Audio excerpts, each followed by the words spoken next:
मी शरद पवारांचा मुलगा असतो तर नक्कीच संधी मिळाली असती। अजितदादांचा घणाघात तर कुणाला काय मिळालं हे अजितदादांना मिळालेली पदच सांगतात। सुप्रिया सुळेंचा टोला।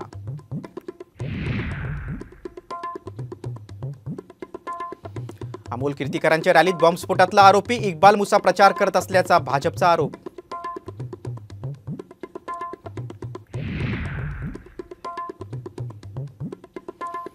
मुंबई पदवीधर मतदारसंघासाठी अनिल परब, वरुण सरदेसाईंचा विचार तर कोकण पदवीधर मतदारसंघात किशोर जैन यांना उमेदवारी मिळण्याची शक्यता।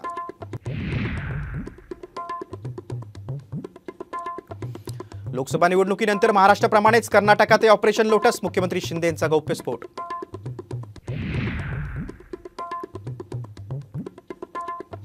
संघ व्हीएचपी आणि योगींचं नाव घ्यायला भाग पाडलं। मालगाव बॉम्बस्फोट प्रकरणी आरोपी लेफ्टनंट कर्नल पुरोहित यांचा खळबळजनक जबाब।